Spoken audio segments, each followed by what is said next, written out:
자, 이번 시간에는 TET 1급 실무에서 이제 일반 거래자료 입력 교재는 300페이지고요. 300페이지의 그 8번 문제부터 설명해 드리도록 하겠습니다. 자, 문제 8번에 보시게 되면은요. 지금 3월 18일에다 이제 동그라미 치고요. TET 1급에서는 이렇게 날짜들을 갖다가 이렇게 제시를 해주게 되는데 벌써 그 자료를 처리해 놓은 것 또는 장부에서 또는 재무제표에서 조회를 한 다음에 그 금액을 갖다가 알아가지고 계산하는 방법으로 시험 문제들이 출제가 많이 돼요. 그러면 여기 지금 3월 18일 날 사채는 벌써 발행했다는 얘기죠. 3월 18일 발행한 사채 중 일부를 국민은행 당좌수표 발행해서 조기 상환에다가 동그라미 치시고요. 조기 상환하였다. 상환 일까지의 사채 할인 발행 차금 상각액은 생략하기로 한다고 얘기를 하고 있네요. 그리고 거기 보니까 사채 액면은 2천만 원짜리였대요. 그 다음에 지금 상환하는 금액은 1,500만 원이라고 알려주고 있고요. 자, 당좌수표 발행액은 지금 1,600만 원을 지금 발행했다고 알려주고 있네요. 자, 그러면 잠깐만 여기 그냥 보여진 자료만 가지고서요 회계 처리한 걸 한번 보도록 하겠습니다.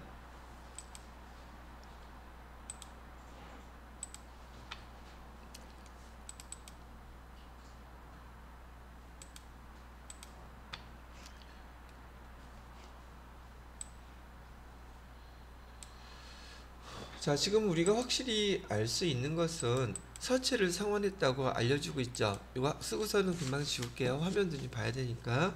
차변에 지금 사채를 상환했다고 얘기를 하면 사채는 원래 비유동 부채죠.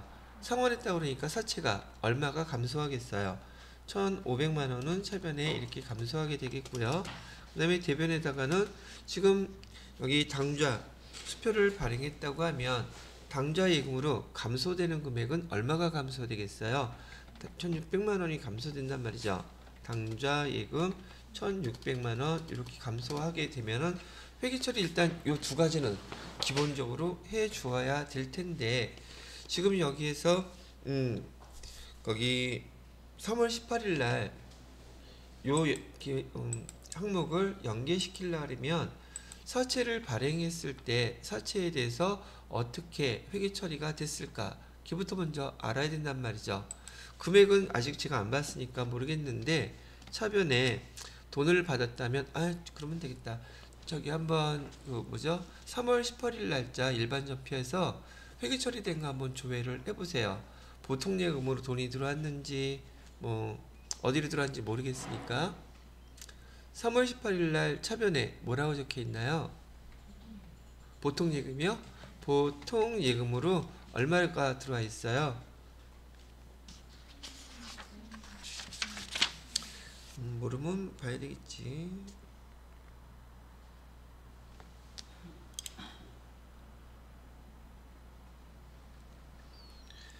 내가 보고서 써놓고 해야겠네. 안 보여서. 일반전표 입력해서요. 3월 18일 거. 자, 그럼 보통 예금으로 1,939,600원 들어와 있고 사채가 발행된 거는 지금 2천만 원이라고 하고 있는 것이죠.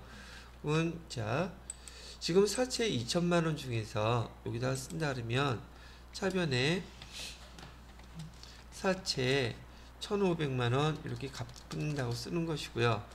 대변에다가는 당좌 예금 지금 1,600만 원 이렇게 지급이 됐어요.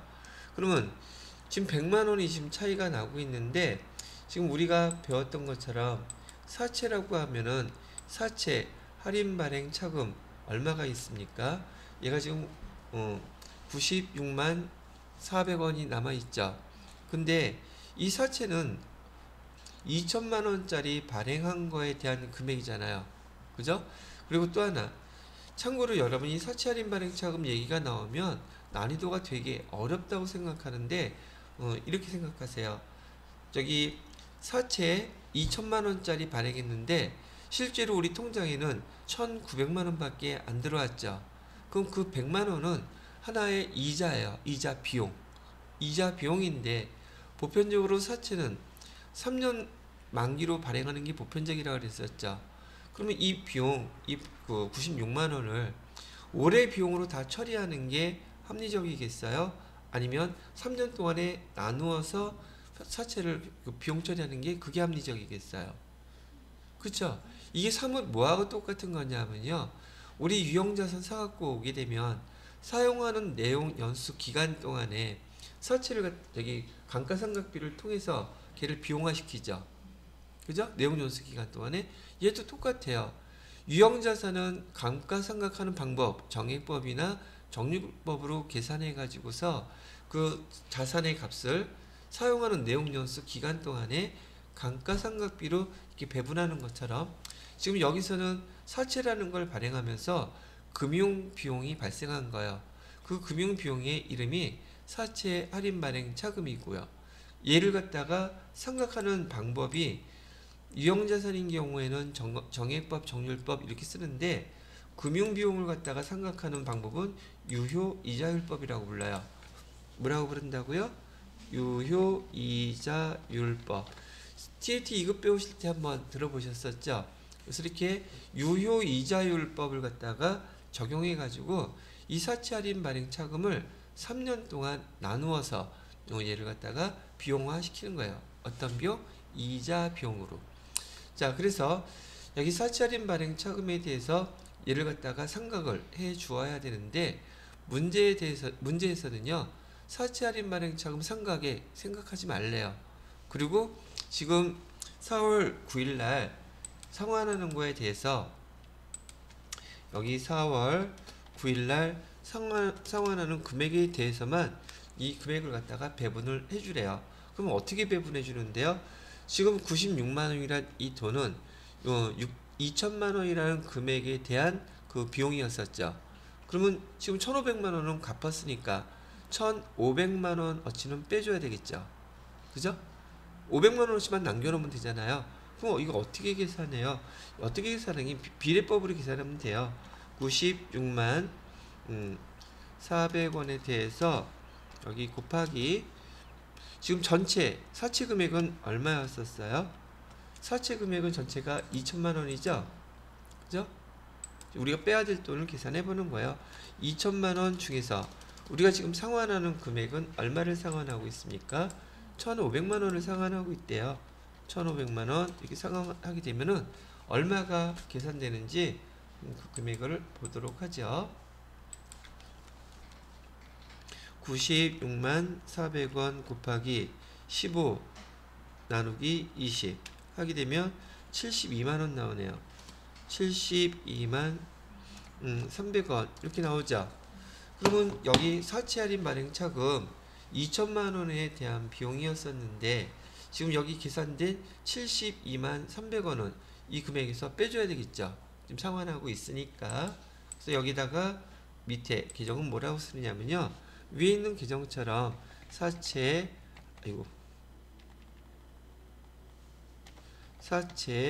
할인 발행 차금 여기 1,500만 원어치에 해당되는 72만 300원은 이렇게 빼주시면 된다는 얘기예요. 자, 근데 지금 보니까 사채를 1,500만 원 갚으면서 당좌예금으로 지급한 금액은 지금 1,600만 원이죠. 1,600만 원, 100만 원을 왜 더 지급했을까? 이 사채 발행한 날짜가 지금 며칠이었냐면 3월 18일이었죠. 3월 18일이었고 그 다음에 지금 상환하는 날짜는 4월 9일이다 보니까 20여일 동안 사용한 금액에 대한 이자가 나간 거예요. 근데 우리는 그거를 이자라고 신경 쓸 필요 없다는 얘기죠. 그래서 차변의 합계 금액과 대변의 합계 금액은 일치해야 하므로 대변의 금액은 1,600만 원 더하기 여기 1,600만 원 더하기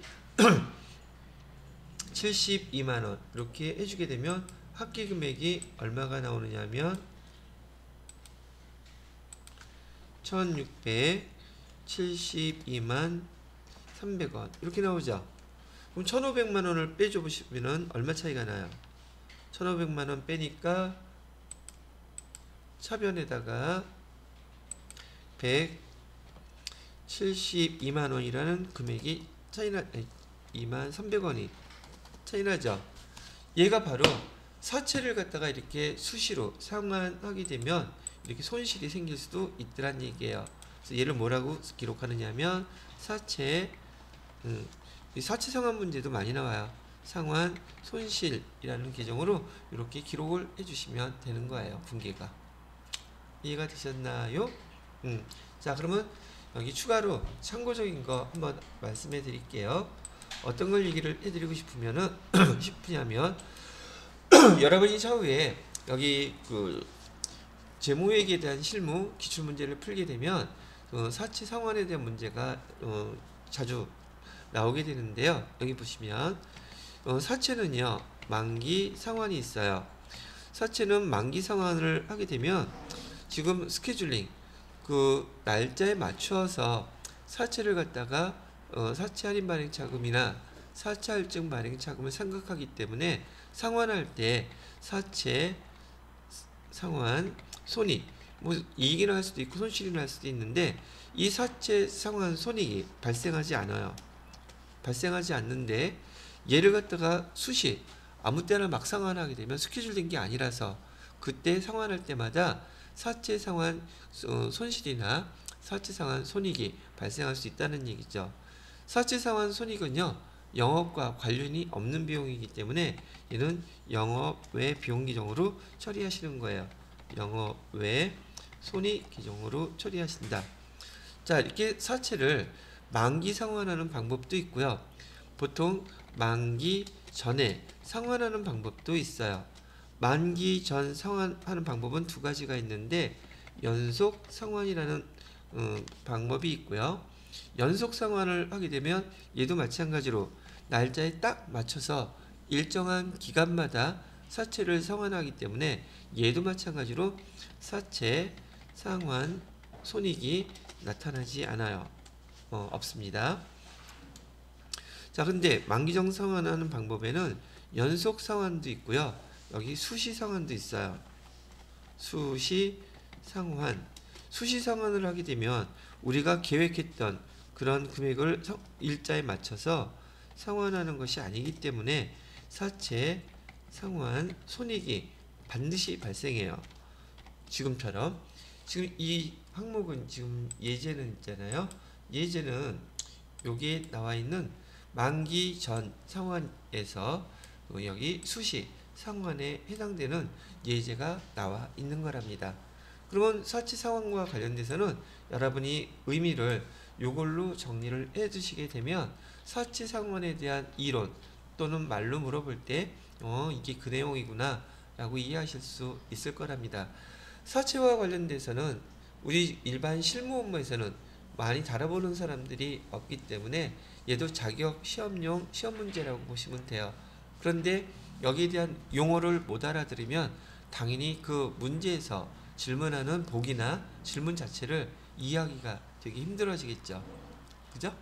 그래서 일단 사채 상황과 관련된 내용을 간단하게 이렇게 정리를 해 드렸습니다. 자, 그러면 분계는 어떻게 하는지 이해가 되시겠죠? 그럼 저도 똑같이 이렇게 분계를 따라서 한번 입력을 해보도록 하겠습니다. 문제는 8번 날짜 입력은 4월 9일날 차변에다가는 사채를 지금 갚았죠? 사채 금액은 1,500만원 상환했고요. 그 다음에 차변에다가는 사채 상환. 자, 사채 상환 손실 계정 보시게 되면 제가 아까 영업 외 비용이라고 그랬었죠. 그래서 코드 번호가 900번대로 시작합니다. 사채 상환 손실은 아까 얼마라고 그랬었냐면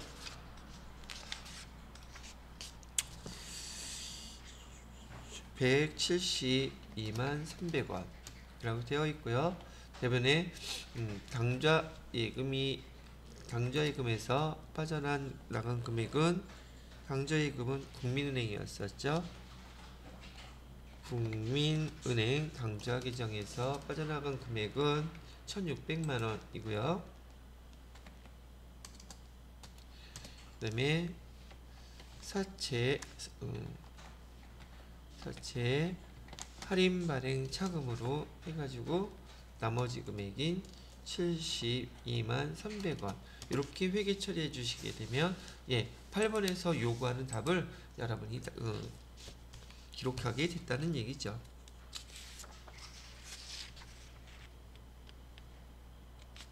자, 근데 또 갑자기 궁금해지네. 자, 조금 전에 일반 전표 입력에서 8번 그 사채 상환에 대한 문제를 설명해 드렸는데요. 이 사채의 상환은 결국은 처음 사채를 발행하고 사채를 발행할 때 거기 사채 할인 발행 차금 발생할 것이고 그 상가계획에 대해서 그다음에 그 이론 내용에 대해서 한번 정리를 해둘 필요성을 느껴서 사채에 대한 내용을 처음부터 한번 설명을 해드려 보도록 할게요.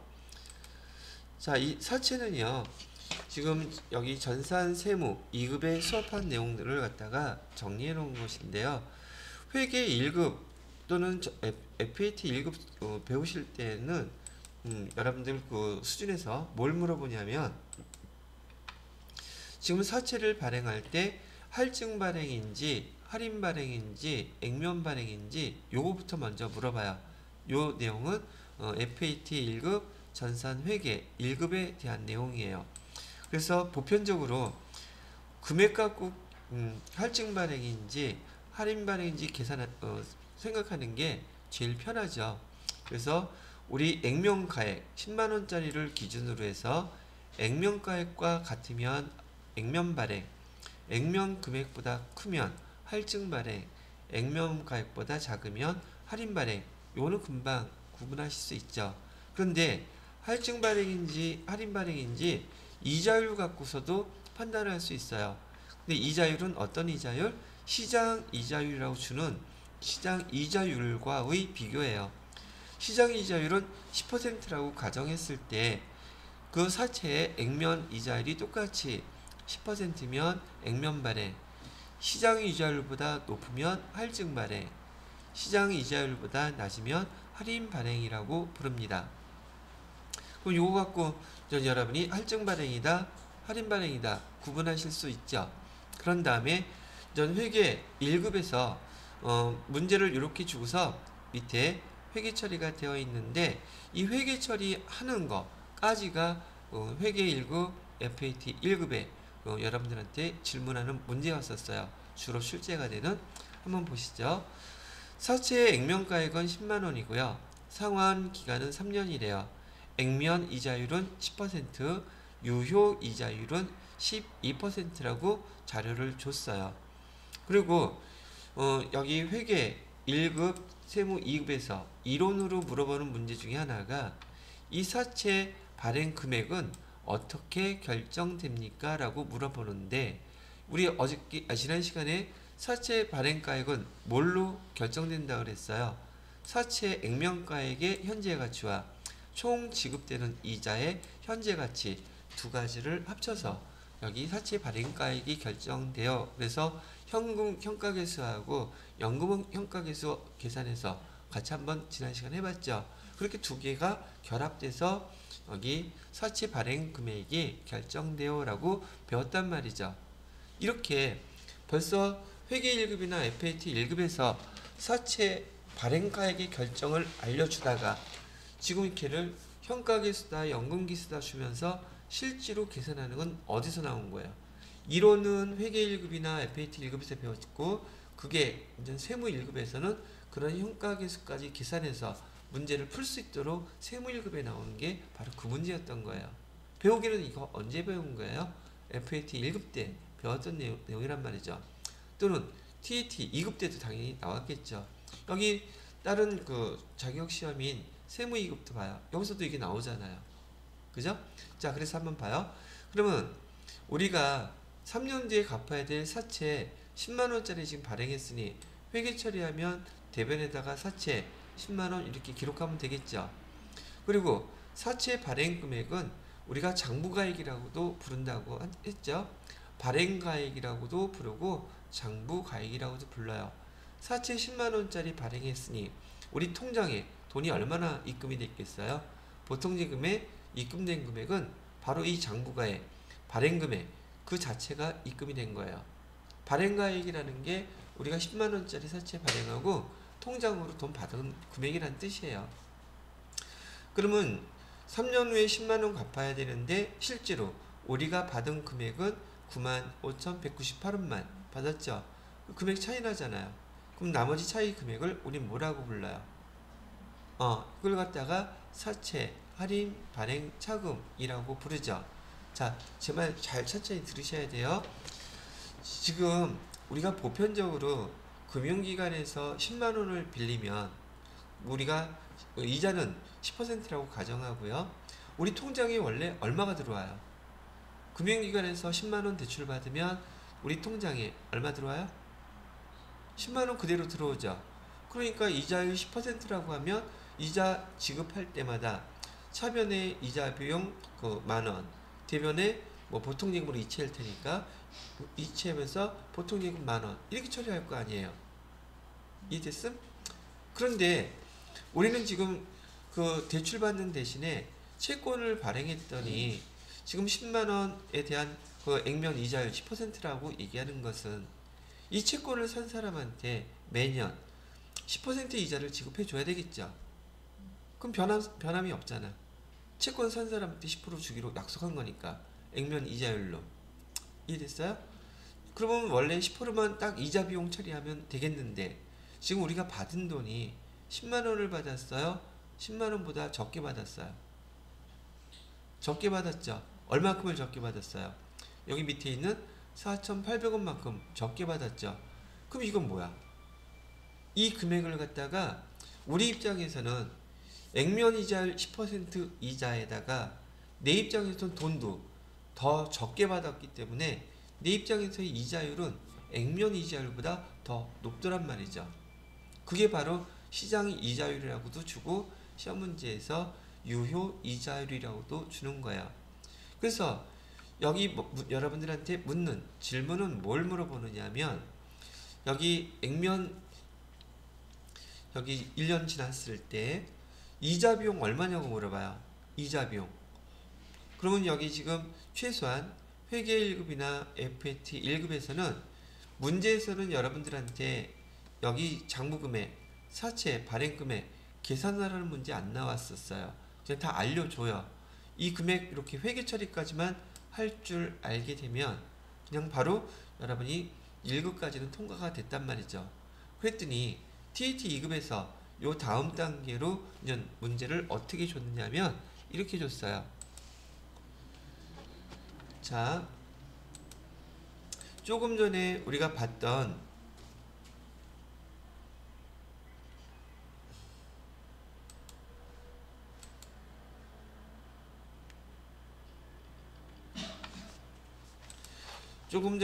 회계 처리, 우리가 사채를 발행했을 때 이렇게 회계 처리를 해놨거든요. 자, 1년 지났어요. 1년 지났는데 시험 문제는 뭘 물어본다고요? 보편적으로 이자 비용 얼마냐고 물어봐요. 10만원 빌리고 10만원 우리가 10% 이자 준다면 이자 비용은 만원이 돼야 될 텐데 여기 이자 비용이 우리가 알고 있는 금융기관으로부터 대출 받았을 때하고 금액이 다르게 계산되더란 말이죠. 자, 보세요. 사채에 관련돼서 이자 비용 계산하실 때는요, 이 사채 회계 처리한 거에 액면 이자율을 바로 위에다가 바로 이렇게 10% 써놓으세요. 이게 간단하게 문제를 여러분이 풀 수 있는 방법이에요. 그 다음에 유효 이자율 또는 시장 이자율이라고 가르쳐 주잖아요. 여기 장부가액 있죠. 보통예금에 들어온 이 금액이 장부가액이라는 용어로도 쓰이고 발행가액이라는 말도 쓰여요. 우리가 실제로 받은 돈이니까. 그 위에다가 유효이자율 12% 반드시 이렇게 위에 써놓으세요. 그리고 지금 현금 이자를 지급하는 금액은 대변에다가 현금 여기 액면 이자율하고 사채 액면 곱해서 만원 나오는 거는 바로 계산하실 수 있죠? 10만원 곱하기 10% 하면 되잖아. 이거 채권 갖고 있는 사람한테 줘야 될 테니까. 그죠? 그 다음에 이자 비용. 이자 비용은 여기 장부가액 있죠? 장부가액 곱하기 12% 해주면 돼요. 그러면 바로 이자 비용이 바로 계산돼요. 이렇게. 여기까지밖에 시험 안 물어봐요. 그러면 자 봐요. 이자 비용은 지금 95,000원, 95,198원에다가 12% 곱하니까 11,424원 나왔죠. 오케이? 그럼 요 차이가 얼마야? 원래 10,000원만 나왔다면 대출 받았을 때는 10,000원만 쓰겠지만 아까 우리가 발행할 때 여기 사채 할인 발행 차금이라고 쓴 거 요거 이자 비용화 시키란 얘기죠. 몇 년에 걸쳐서 3년에 걸쳐서 나누란 말이에요. 그러면 이자 비용 계산된 금액과 우리가 현금으로 돈 이자 보낸 금액의 차이 금액이 바로 요 금액이죠. 1,424원 차이 나잖아요. 여기서 10,000원 빼보세요. 1,424원만 남죠. 그래서 첫 번째 해에는 사채 할인 발행 차금을 4,802원 중에서 얼마부터 먼저 이렇게 생각한다? 그 차이 금액만큼 이렇게 생각하는 거예요. 이해됐어요? 자, 그러면 두 번째 해 거 한번 해볼게요. 두 번째 해는 현금 매년 똑같이 이자 비용으로 여기 10,000원 나가야 되는 것은 3년이 3번 끝날 때까지 얘는 변함 없죠. 그죠? 10,000원씩 계속 저기 채권 갖고 있는 사람한테 보내줘야지 돼요. 자, 그런데 이자 비용이 얼마냐고 물어봐요. 이자 비용은 우선 우리가 알아야 될 것 중에 하나가요. 지금 3년 후에 사채 10만원을 갚아야 되는데 사채를 할인 발행하게 되면 할인 발행했던 그 금액이 3년 후에 장부가액 10만원과 또 반드시 일치해야 돼요. 할증 발행을 했다면 할증 발행한 금액 3년 후에는 사채 금액과 장부 금액이 반드시 일치해야지 돼요. 그래야지 상환할 때 사채 없애주면서 보통 예금으로 내보내 줄 수 있게 되는 거니까요. 자, 그래서 여기 이자 비용을 2년째 계산할 때는 첫 번째 해에 장부 금액 우리가 발행가액 얼마가 있었어요?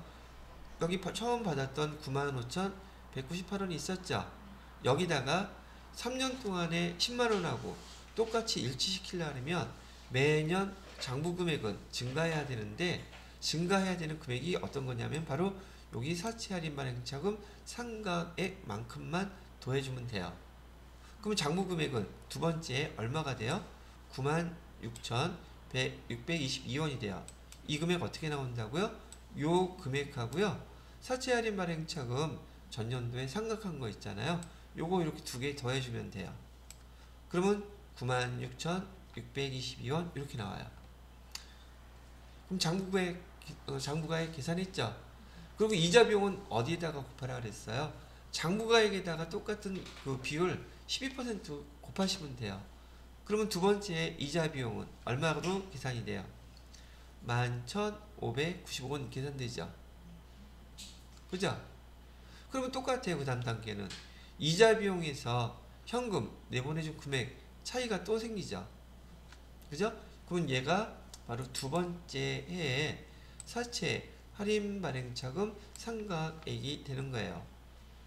그럼 여기 처음에 사채 발행할 때 4,800원 중에서 두 번째 사채 할인 발행차금 상각에 이렇게 또 상각을 한 거랍니다. 자, 그리고 세 번째 거 한번 더 해볼게요. 자, 세 번째 해에 이자 비용은 얼마가 될까요? 라고 물어본다면 두 번째 해 이자 비용 얼마였었어요? 아니, 장부금액 96,622원이었었죠. 그러면 세 번째에는 이 금액에다가 뭘 또 더해줘야지 돼요? 여기 이자 비용, 여기 장부금액 여기에다가 플러스 두 번째 해에 사채 할인 발행차금 상각액 얘를 이렇게 더해 주시게 되면 장부가액이 또 증가하게 됐죠. 됐어요? 그리고 거기다 또 몇 퍼센트 곱해? 12%. 그럼 이자 비용 얼마 나와요? 11,784원 나오죠. 그러면 얘하고 또 만원하고 차이가 세 번째 해에 사채 할인 발행 차금 상각액이 되는 거예요. 그래서 여기 세 번째 해에 이 금액을 세 개 다 더해 보게 되면 우리가 처음 사채를 발행했던 4,802원이 맨 마지막까지 다 상각돼서 없어지는 거죠. 근데 계산기를 두들겨 보면 맨 마지막 해에는 금액이 단수 차이가 조금 나요. 그 차이를 인위적으로 여기 10만원이 딱 여기 4,802원이 되도록 딱 맞춰줘요. 조정해 준단 말이죠. 그래서 뭐 몇 원 차이 나는 건 크게 신경 쓸 필요 없어요. 맨 마지막 해에 장부가액하고 딱 일치시키기 위해서 맞추는 것이니까요. 이해가 되셨나요? 그러면 봐봐요. 처음에 우리가 사채를 발행할 때 우리가 돈 받은 거하고 사채 할인 발행 차금을 이자 비용으로 다 지금 생각해서 없앴죠. 결국 두 개가 다 더해지는 거잖아요. 두 개 더해지면 어차피 10만원하고 똑같은 거 아니에요? 그래서 마지막 해에 사채 금액과 장부 금액이 10만원씩 딱 맞춰진 다음에 상환하는 날 서로 상계시켜서 없애는 거랍니다. 자, 그러면 여기에서 여러분들한테 계산하는 방식은 이렇게 쭉 설명해 드린 이유가 세무 1급이라고 하더라도 시험 문제는 1년치 것만 물어봐요. 이자 비용 얼마입니까? 그 다음에 여기 사채 할인 발행 차금 얼마입니까? 이런 거 물어보는데 회계 1급에서 배웠던 회계 처리 이 정도까지만 해주고 사채 위에다가 액면이자율 써주고 그 다음에 장부가액 우리가 받은 금액에다가 유효이자율 써주고 곱하기만 하면 이자 비용도 사채 할인 발행 차금 상각액도 금방 계산할 수 있단 말이죠. 이해가 됐어요? 자, 그런 다음에 이론으로 물어보는 문제를 설명해 드려 보도록 할게요.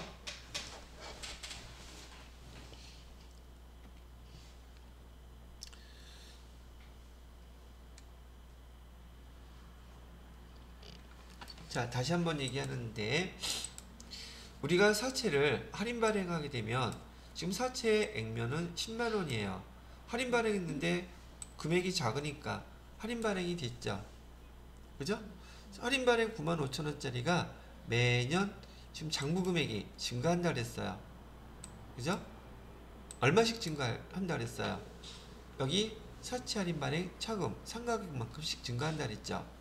그래서 첫 번째 해에는 여기 앞에 써놨던 1,424원이 증가할 거고 두 번째 해에는 얼마가 증가하겠다? 여기 1,595원이 증가하고 세 번째에는 1,784원 계속 장부 금액이 증가해서 마지막에는 장부 금액이 10만원이 되겠죠. 자, 그래서 지금 보시기만 알겠지만은 다시 한번 질문할게요. 이제 이론 설명 문제에 나오는 그 내용을 설명해 주는 거예요. 사채를 할인 발행했을 경우 이 표를 보고 이해하시면 돼요. 사채를 할인 발행했을 경우 장부가액은 매년 증가합니까? 감소합니까? 이 질문이에요. 다시 사채를 할인 발행한 경우 장부 금액은 매년 증가합니까? 감소합니까? 증가하죠. 이게 표를 보니까 왜? 할인 발행했을 때 장부 금액은 얼마가 돼야 돼요? 마지막에 10만원이 돼야 되니까. 그리고 여기 장부 금액 아까 써놨던 거 보세요. 처음 발행했을 때 장부 금액은 얼마였어요? 95,198원이었죠. 두 번째 장부 금액은 얼마가 됐어요? 96,620원 됐죠. 세 번째는 장부 금액이 얼마가 됐어요? 98,200. 계속 증가하죠. 이걸 갖다 숫자로 외울 게 아니라 여기 할인 발행했을 때는 액면 금액보다 작을 테니까 3년 후에 장부 금액, 사채하고 금액이 같아지기 위해서는 장부 금액은 계속 증가해야 되겠죠. 자, 이해가 됐다면 할증 발행일 때 장부 금액은 어떻게 해야 되겠어요? 계속 감소해야 되겠죠. 이해돼요? 자, 그럼 두 번째 질문. 이자 비용은 매년 증가할까요? 매년 감소할까요? 할인 발행일 경우 장부 금액이 증가하는데 거기 일정한 비율인 12%를 곱해주니 장부 금액이 증가하면 이자 비용도 따라서 증가하겠죠. 봐요, 여기 이자 비용. 이자 비용 첫 번째는 11,424원, 두 번째는 11,595원, 11,784원. 매년 이자 비용 증가하고 있죠. 그래서 여기서 하나의 결론을 알 수 있어요. 사채를 할인 발행하게 되면 장부 금액과 이자 비용은 매년 어떻게 된다? 증가한다. 됐어요? 그러면 할증 발행했을 때는요. 할증 발행했을 때는 장부가액과 이자 비용은 매년 감소한다. 됐어요? 근데 물어보는 게 하나가 더 있어요. 사채 할인 발행 차금 상가액이나 사채 할증 발행 상가액은 어떻게 돼요? 물어봐요. 자, 이거는 어떤 걸로 비교를 하시면 좋을 것 같으냐면, 자, 여기 보세요. 여기 지금 이 표에다가 이렇게 선 하나 그어 놓고요. 여기 증가폭 있죠. 이 삼각형의 증가폭은 매년 증가하고 있어요? 감소하고 있어요? 그 폭이 증가하고 있죠. 그럼 여기 할인 발행일 경우는 어때요? 할인 발행일 경우 얘도 증가하고 있죠. 그죠? 그래서 사채 할증 발행 차금이라든지 사채 할인 발행 차금은 상관없이 무조건 증가하더란 얘기예요. 금액 보세요. 사채 할증 발행 차금 매년 여기 증가하고 있죠. 그죠? 제가 시험 문제에는 사채에 대해서 1년차 것밖에 안 나오지만 이건 3개를 3년치 거를 다 설명하는 이유가 이 숫자를 보게 되면, 자, 장부가액 매년 증가하는 거 보이죠? 이자 비용 매년 증가하는 거 보이죠? 이하고 얘는 같이 움직이죠. 그 다음에 또 사채 할인 발행 차금 얘도 증가하죠. 그러니까 할인 발행일 경우에는 장부가액, 이자 비용, 사채 할인 발행 차금 상가액은 매년 다 증가한다요. 이해됐어? 자, 그 다음에 할증 발행일 때는 장부가액, 그 다음에 이자 비용은 감소, 사채 할증 발행 차금 상가액은 증가. 그래서 여러분 교재 TAT 2급이나 세무 2급에 표로 이렇게 오른쪽에 나와 있는 거예요. 근데 이 얘기가 뭔 말인지 얘를 갖다가 정확히 이해를 못하면 어떤 말이 나와도 뭔 말인지 하나도 못 알아들어요. 그럴 수밖에 없겠죠. 그래서 여러분이 싫지만 않으시다면 제가 지금 설명해 드린 이 내용 차근차근 잘 복습하셔가지고서 2번, 3번은 해보셔야 돼요. 그러면 많은 회계를 배운 사람들하고 대화할 때 사람의 그 배운 지식이 차이나는 가장 대표적인 계정이 2개가 있어요. 이 사채하고요, 자본 계정이에요. 그래서 그 내용들을 갖다가 서로 얘기하다 보면 이런 내용, 난이도가 있는 내용들을 잘 이해하는지 못하는지, 잘 알고 있는지 못하는지 많은 사람들이 여러분이 지금 느끼는 것처럼 사채에 대한 내용들을 상당히 어려워해요. 자, 그러면 세무 2급에서 설명 나왔던 TAT 2급에서 설명 나왔던 내용들을 제가 정리해 드렸고, 여러분이 갖고 계시는 TAT 2급 교재에 보시게 되면 거기 비유동부채 사채란에 보시잖아요. 그럼 요거 금액도 똑같이 나와 있어요. 그 다음에 사채 할증 발행 있죠. 할증 발행에 대한 게 양쪽에 나와 있거든요. 그 교재로 공부하셔도 돼요. 근데 여기는 지금 교재 안 나와 있잖아. 나와 있나? 아, 참, 우리 이론을 앞에서 했구나. 이제 교재 한번 봐야겠다.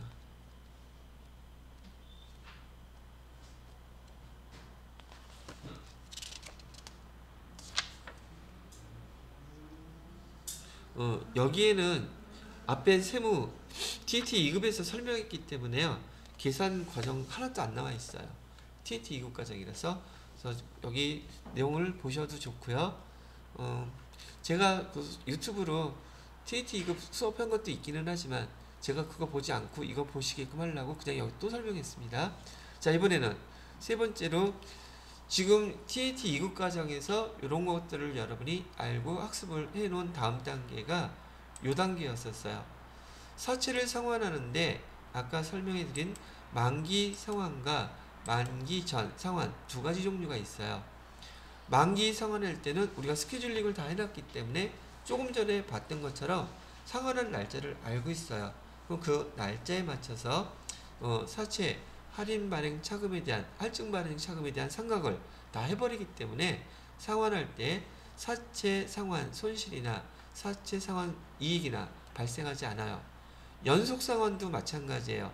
연속 상환도 일정한 기간마다 갚기로 스케줄링이 되어 있다면 거기에 맞춰서 상각하기 때문에 사채 상환 손익이 발생하지 않습니다. 그런데 조금 전에 우리가 문제에서 풀어봤던 것처럼 수시 상환을 하게 되면 얘는 언제 갚아야 될지 모르기 때문에 스케줄링을 할 수가 없어요. 그래서 사채 상환 손실이나 사채 상환 이익이 발생을 한답니다. 그래서 이 사채 상환 손익은 영업과 관련이 없는 손익이기 때문에 영업 외 손익으로 처리하시면 되실 거고요. 그래서 지금 여기서 사채 할인 발행 차금에 대한 상각이익이 있을 때 얘를 갖다 그냥 상환한다고 가정을 해보세요. 조금 전에 문제 나왔던 것처럼 사채 10만원 갚았다 그러면 사채는 금방 이렇게 없어지겠죠. 그죠? 그 다음에 그 돈 갚아야 될 거 보통 예금에서 10만원 이체 해줘야 되죠.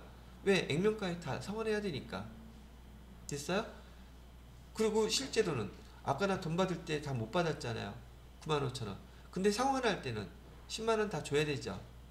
그래서 얘 사채할인 발행 차금 얘를 파란색으로 제가 바꿔놓으면 사채할인 발행 차금도 이렇게 삼각해서 없애버리는 거예요. 그리고 나는 얼마만큼 손실을 한 거예요. 사채 할인 발행 차금 상각액만큼은 내가 이제 손실로 떠안을 수밖에 없다는 얘기죠. 이 손실액은 결국 뭐예요? 사채 발행할 때 내가 받지 못한 돈은 나한테 손실이라는 얘기죠. 바로 상환하게 되면. 그래서 여기 사채 상환에 대한 수시 상환, 저기 세무 2급이나 TT 2급 수준에서는 여기 사채 상환에 대한 이런 개념 설명해 드리려고 제가 문제 예제를 간단하게 용어만 설명을 해 놓았는데, 여러분은 TT 1급에서 아까 8번 문제 풀면서 사채 상환이 이렇게 회계 처리가 되는 거구나. 거기서 여러분은 문제 읽을 때 수시 상환이란 말이 무슨 말인지 못 알아들었을 거란 말이죠. 수시 상환이란 용어는 이런 상황에서 나오는 용어예요. 그러면 여러분이 사채에 대해서는 TAT 1급까지 일단 한번 쭉 설명을 다 들으신 거고, 여기 쉬었다가 그 다음 문제 일반전표 입력 문제 전 2문제 남았어요. 그걸로 마무리 해봐 드리도록 하겠습니다.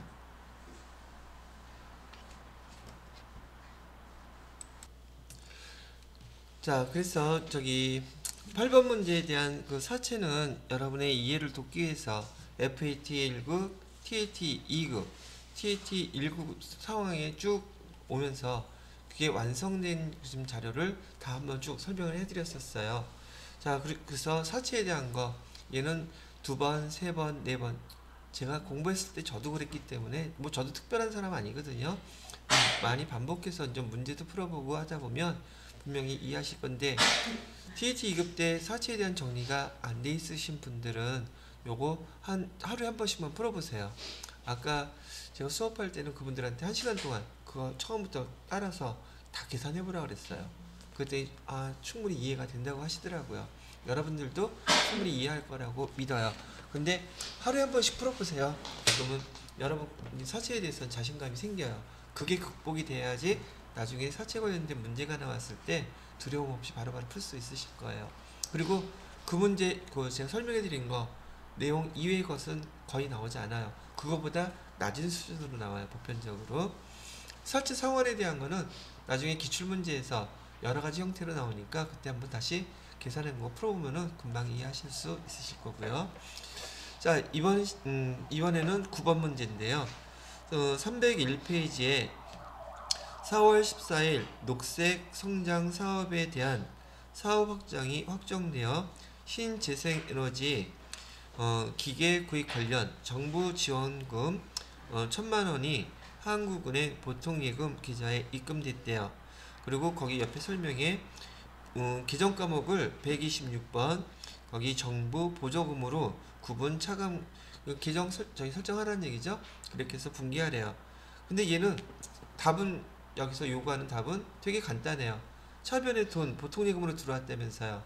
그럼 차변에 보통예금 1,000만원, 대변에 정부보조금 1,000만원 끝이에요. 근데 여러분들한테 지금 이거 가르쳐 주려는 게 아니라, 자, 정부보조금에 대한 설명도 처음부터 TET 2급에 처음 나왔던 저기 항목이었었거든요. 저기 과정을 제가 또 한번 정리해서 설명을 해드려 볼게요. 자, 여기 화면 보시죠. 자, 정부 보조금은요, 두 가지 종류가 있어요. 하나는 수익 보조금과 하나는 자산을 취득할 때 보조금 두 가지가 있는데, 지금 여기 문제 9번에서 설명했던 것은 자산 취득 보조금에 대한 것이었답니다. 자, 첫 번째 수익 보조금은요, 예를 들어서 지금 우리 코로나 때문에 회사에 등등한 그 제약 조건이 있었죠. 그래서 정부에서 그 조건에 맞는 회사들한테 보조금을 그냥 주는 거예요. 그러면 지금처럼 보통예금의 그 돈이 100만 원이 정부 보조금이 입금이 됐어요. 그럼 대변에다가는 뭐라고 적어요? 그냥 정부 보조금 수익 계정 만들어서 쓰면 끝이에요. 간단하죠. 수익 보조금은 해당 조건만 만족되면 보조금을 지급해주고 그걸로 끝나는 거예요. 근데 그 조건 중에서 뭔가 하나가 아직 만족이 안 됐어. 근데 돈은 일단 받았단 말이죠. 그럼 그 조건을 만족시키기 전까지는 돈은 미리 받았으니까 걔는 선수 수익이라고 씁니다. 규정을 조건이 아직 만족이 안 됐는데 돈을 받았을 때는 정부 보조금 수익이라고 쓰지 않고 뭐라고 쓴다고요? 선수 수익이라고 쓴다고요. 그리고 그 조건이 만족이 되면은 뭐 우리가 알고 있는 것처럼 만족이 됐을 때 차변에다가 선수 수익 빼주고 얼마? 100만원. 대변에다가는 뭐라고 쓴다? 정부 보조금 수익. 이때 그냥 100만원 그냥 이렇게 쓰면 돼요. 그러면 정부 보조금 수익은 엄청나게 간단한 항목이죠. 그런데도 얘가 1급에 나와. 왜요? 정부 보조금이라는 용어 자체가 되게 낯서니까. 그리고 정부 보조금 나오면 해보지도 않고 어렵다고 그러고 안 하니까. 정부 보조금, 수익 보조금은 회계 처리가 되게 단순해요.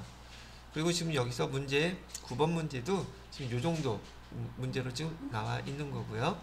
자, 근데 목적 자체는 얘는 지금 기계장치 취득하는데 보조금 준 거예요. 자, 그러면 시험 문제래네. 예제 문제에서 나온 지금 보조금은요, 여기에 해당돼요. 자산 취득 보조금. 그래서 지금 우리가 보조금 받았을 때요, 보통예금의 금액으로는 1,500만원 나왔다고 했지만 지금 제가 예를 든 금액은 100만원이니까 보통예금 통장에 100만원 들어왔죠. 그런 다음에 대변에다 뭐라고 쓰라고 그랬어요? 정부 보조금 쓰라고 돼 있죠. 그리고 지금 요 밑에 뭐라고 썼어요? 보통예금 차감 계정이라고 써놨죠. 여기 계정 등록할 때 바로 요거예요. 요거 등록하라고. 근데 보통예금은 자산 계정이죠. 자, 근데 여기 정부보조금은 말이에요. 지금 보통예금으로 정부보조금이 들어왔는데, 정부보조금은요, 너희들 자산하고 반드시 별도로 저기 구분해서 표시하라고 되어 있단 말이죠. 그럼 예를 들어서 봐요. 지금 보통예금 통장으로 정부보조금 100만원을 받았는데, 지금 우리 보통예금 통장에는 정부보조금 받은 거 포함해서 총 얼마가 있느냐면 800만원이 있어요.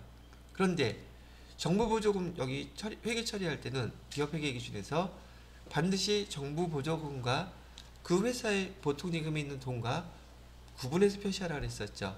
그래서 보통예금 바로 밑에다가 정부보조금 100만원 이렇게 표시를 해주고요. 그러면 여기 실제로 이 회사의 자기 보통예금 통장에서 쓸 수 있는 돈은 800만원이란 뜻이에요. 700만원이란 뜻이에요. 보통예금 통장에서 정부보조금은 마음대로 쓰면 안 되는 돈이잖아요. 목적이 있는 돈이잖아요. 그래서 이렇게 차감을 해서 표시를 해놓고 이 회사에 지금 실제 자기네 마음대로 사용할 수 있는 돈은 700만원이라고 이렇게 표시를 해 주어야 된단 말이죠. 어디에서는 재무상태표에다가는. 이걸 뭐라고 부르냐면 보통 예금의 차감 계정이라고 불러요. 성격은 뭐하고 똑같아요? 매출 채권에서 대손충당금 차감했죠. 그죠? 대손충당금이 차감 계정이면서 평가 계정이었던 거하고 똑같은 거예요. 똑같잖아요.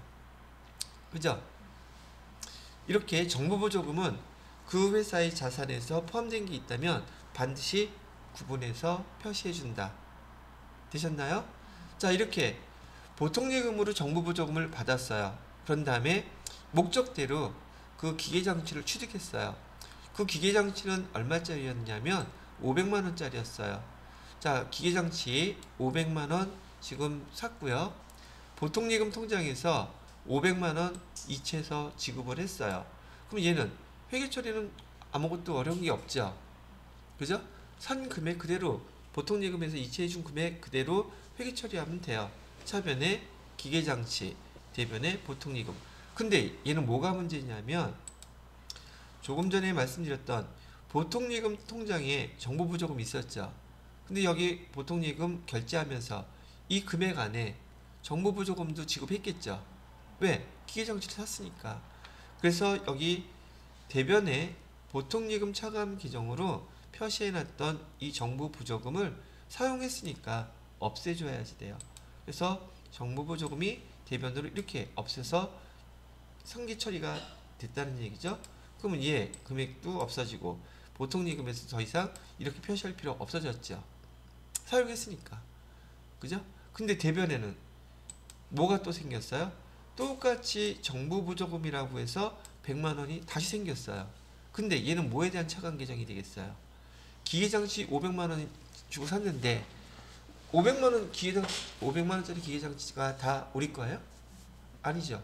그 중에는 100만원어치는 기계장치 500만원짜리 중에서 100만원어치는 정보보조금이 들어가 있는 거잖아요. 그럼 얘는 또 어떻게 표시해요? 이렇게 표시하는 거예요. 기계장치 500만원짜리인데 정보보조금 여기에 얼마 들어가 있다고요? 100만원 들어가 있으니까 우리 거 기계장치는 실제로 얼마? 400만원 이렇게 표시한단 말이죠. 얘를 뭐라고 부른다고 얘기해요? 정보보조금인데 얘는 이번에 기계장치의 차감 계정으로 표시하라는 뜻이에요. 계정번호 보통 보면은 여기 정부보조금 보통예금에 대한 거는요 100번대 코드번호가 100번대예요. 그 다음에 기계장치에 대한 정부보조금은 200번대예요. 나중에 이제 실제로 입력할 때 보면은요 정부보조금이 100번대일 때는 보통예금의 차감계정 또는 현금의 차감계정, 그 다음에 200번대는 기계장치의 차감계정이 된단 말이죠. 이해됐어요? 그러면 하나 더 예를 들어 볼게요. 처음에 이 돈 보통예금으로 받았을 때 정부보조금은 보통예금의 차감계정이라고 불렀잖아요. 근데 만약에 얘를 당좌예금으로 받았으면 당좌예금의 차감계정이 되겠죠. 현금으로 받았으면 현금의 차감계정이 된단 말이에요. 원리를 이해하셨어요? 어려워요? 어려울 게 뭐 있어. 그냥 거기 있는 거에서 차감만 하라는데. 잘했어요. 자, 그런 다음에 자산을 취득하게 되면 얘는 기계장치는 유형자산이니 사용을 하겠죠. 그러면 이렇게 자산을 취득할 때 정부보조금을 주는 이유가 뭐겠어요? 정부보조금을 주는 이유는요 회사에서 국가에서 그 산업을 육성시키고 싶어요. 그럼 사업자한테 그 산업에 관련된 기계장치나 뭘 산다고 하면 그래 우리 국가적으로 그런 산업을 육성하고 싶으니까 그 사업을 하겠다는 사람한테 보조금을 지급해 주는 거예요. 예전에 좀 지나긴 했지만 대표적인 게 우리나라에서 3D 프린팅 사업을 갖다가 육성시키고 싶었어요. 그러면 3D 프린팅이 활성화되려면 누군가가 사업자가 사업을 한다고 해야 되지 않겠어요? 그러면 뭐가 필요해? 3D 프린터가 필요하죠. 3D 프린터 살 때 우리가 돈 지원해 줄게. 그래서 3D 프린터가 얼마였냐면 예를 들어서 500만원짜리였다. 그럼 얼마를 지금 20% 지원해 주겠다. 그래서 100만원 준 거예요. 그러면 얘가 이제 3D 프린팅 사업을 하는 이 사업자가 그 기계 장치를 사가지고 사업을 계속 해야 되겠죠. 그러면 기계 장치이기 때문에 얘 1년마다 감가상각 해줘야 되죠. 감가상각은 내용연수는 5년이고요. 정액법으로 감가상각 해주세요 얘기했다면, 기계장치는 감가상각할 때 잔존가치는 없다고 가정하고요. 500만원짜리 내용뉴스 5년으로 나누면 매년 감가상각비는 얼마가 발생돼요? 이렇게 100만원 하는 건 금방 이해되시죠? 근데 기계장치만 감가상각하지 말고 정부 보조금도 기계장치 상각하는 방법하고 똑같은 방법으로 상각해서 없애래요. 그러면 정부 보조금은 얼마 받았어요? 100만원? 100만원을 5년으로 나누면 정부 보조금은 매년 얼마씩 상각이 돼요? 20만원씩 상각이 되겠죠. 바로 요 정부 보조금 20만원이 지금 첫 번째 해에 여기 20만원이 먼저 상각이 된 거예요. 그러면 다음 해에도 똑같이 감가상각비 100만원, 보조금 20만원씩 해서 매년 몇 년 동안 상각이 되겠어요? 5년 동안 똑같은 방법으로 이렇게 상각이 되겠죠. 그러면 정부 보조금 얘 다 없어지겠죠. 즉, 그 기계장치를 사용하는 기간 동안, 내용연수 기간 동안에 정부 보조금도 똑같이 상각해서 없애라는 거예요. 그리고 이 정부 보조금 이렇게 상각해서 없앨 때 대변에다가 뭐라고 써야 되는지 얘가 중요한 거야. 대변에 뭐라고 써놨어요? 정부 보조금을 상각하면서 대변에다가는 감가상각비를 써놨죠. 그런데 우리 조금 전에 감가상각 기계장치 500만원짜리 했을 때 100만원 여기 해놨잖아요. 그죠? 근데 감가상각비를 다시 빼주니까 이 한 해에 감가상각비는 지금 얼마만 비용이 되어 있는 거예요? 100만원이었다가 20만원을 빼버렸으니 80만원만 되죠. 비용이 감소하게 되면 이익은 증가하죠. 이렇게 100만원을 한 번에 다 지원해 주는 게 아니라 거기 정부 보조금을 상각하는 그 금액만큼씩 이익을 높여주는 거예요. 그러면은 매년 이 회사는 최소한 20%씩은 이익이 나겠죠. 20만원씩은. 왜? 비용을 빼줬으니까. 근데 그 비용 빼준 건 누구 걸 빼준 거예요? 정부 보조금으로 빼준 거죠. 그래서 정부 보조금 상각할 때 이렇게 5년 동안 상각해서 100만원 다 없애주는 거예요. 그런데 중간에 사업 접으면 여지껏 받았던 거 다 토해내야 돼요. 그런 조건이 있어야 될 거 아니야. 그죠? 자, 그리고 여러분이 세무 2급에서 시험 문제에 나오는 형태가 이건가 보세요. 자, 얘는 지금 감가상각한 거예요. 문제는 뭘 물어보느냐면 정부 보조금을 받은 1년 후 기계장치의 장부가액 얼마냐고 물어봐요. 자, 봐요. 기계장치 얼마짜리 샀어요? 500만원짜리 샀죠? 1년 동안 감가상각한 거, 감가상각 누계액은 얼마예요? 100만원이죠, 요거. 감가상각 누계. 그럼 장부가액은 얼마예요? 400만원이죠. 근데 400만원 안에 정부 보조금 얼마 남아있어요, 지금? 80만원 남아있죠. 80만원 빼면 기계장치 장부가액은 우리 거 얼마예요? 이거 물어봐요. 따지고 보면 별거 아니죠. 다만 이렇게 자세히 설명하는 거는 처음 들어봤기 때문에 낯설죠. 근데 왜 저는 이런 것만 얘기해 주지 자꾸? 근데 어렵다고 생각하더라도 꼭 복습하세요. 그래, 이건 지금 여러분이 정부 보조금과 관련돼서 나올 수 있는 문제 제가 다 설명해 드린 거예요. 이해됐어요? 자, 이해가 되셨다니 그 다음 거 안 되면 또 뭐 해야지 돼? 유튜브 보면서 좋아요 또 눌러야겠지?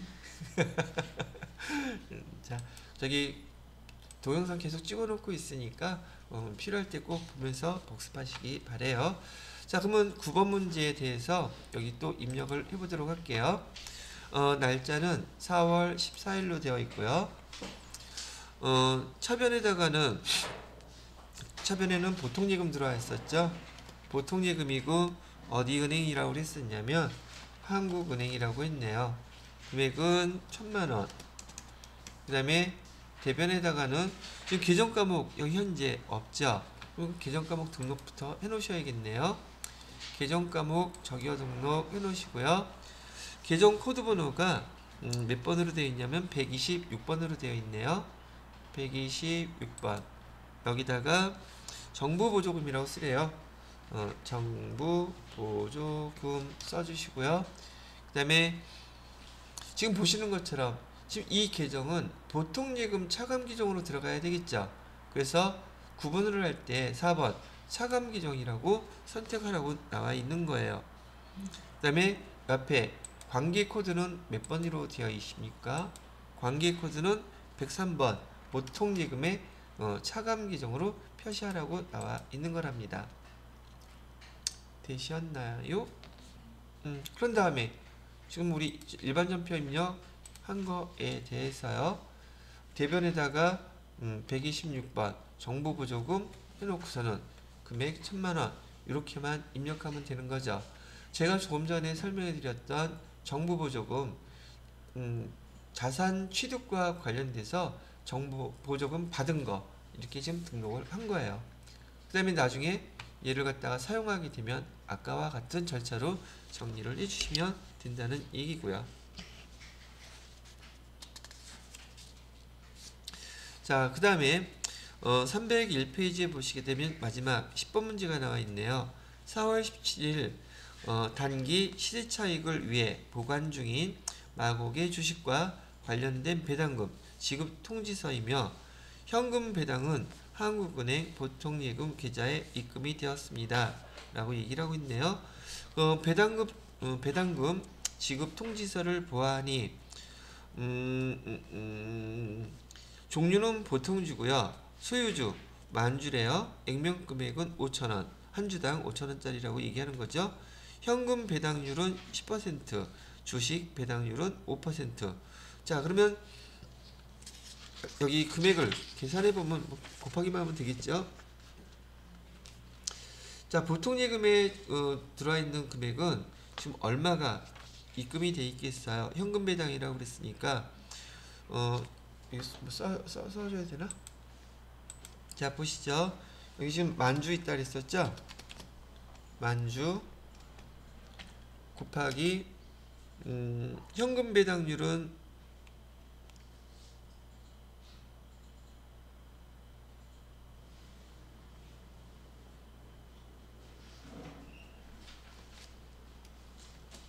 5,000원 액면가에 이렇게 있으면 총 5천만원 되죠?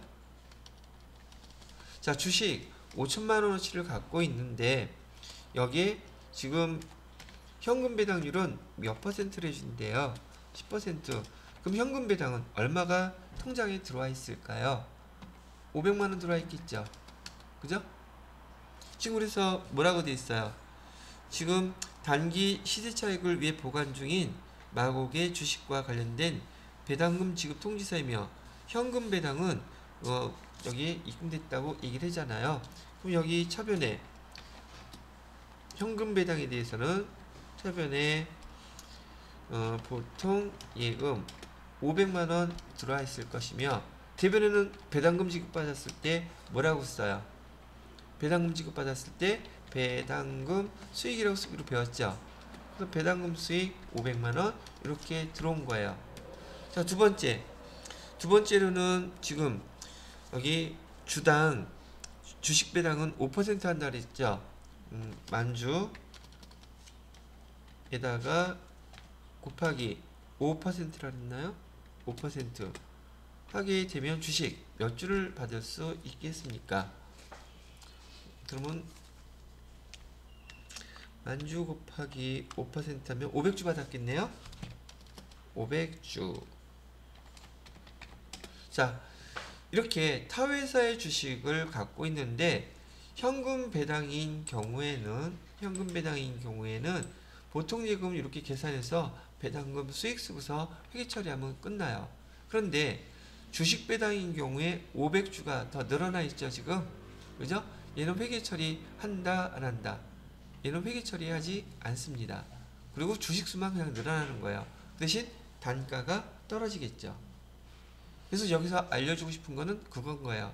타회사의 주식을 갖고 있을 때 현금 배당을 하게 되면 현금 받은 금액만큼 이렇게 회계 처리해 주면 되지만 주식 배당을 받았을 때는 회계 처리 있다 없다?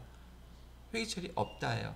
근데 반대로 주식 배당을 하는 회사 입장에서는 차변에 2월 이익 잉여금 빼줘야 되고 대변에다가 자본금 써야 돼요. 아니면 미교부 주식 배당금 결의했을 때 써놨다가 대변에 주식 배당은 자본금 써야 되지만 지금 얘는 우리가 지금 주식을 갖고 있는 거죠. 우리가 배당하는 게 아니란 말이에요.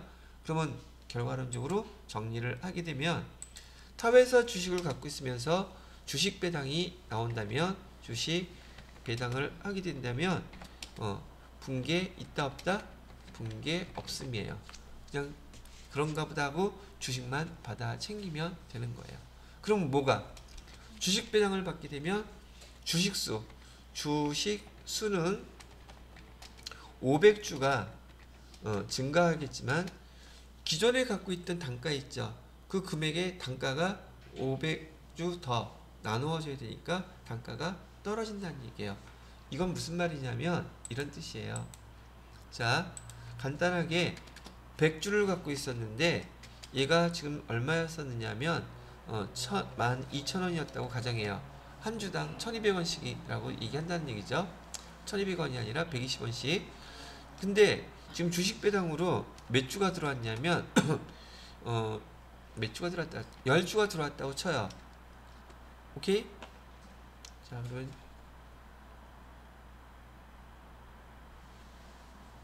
아니 이렇게 하면 헷갈린다. 다시 여기다가 100주 갖고 있었는데 얘가 지금 하나의 단가가 5,000원이었다고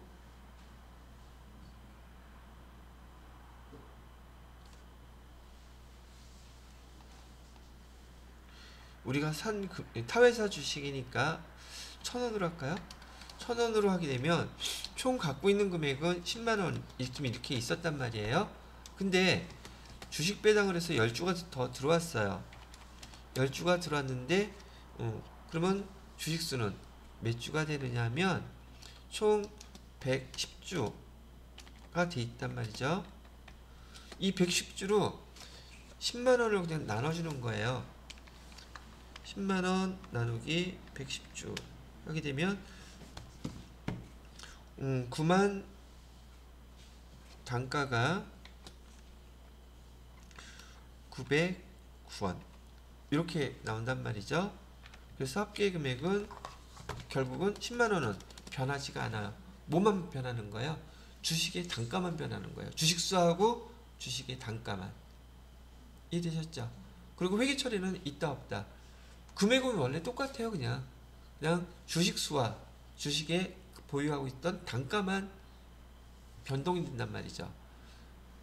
그런데 실제로는요, 이렇게 주식 배당을 받게 되면 주식수가 늘어나기는 하지만 시가로 그 주식이 거래될 때요, 다시 올라가는 현상이 벌어진단 말이죠.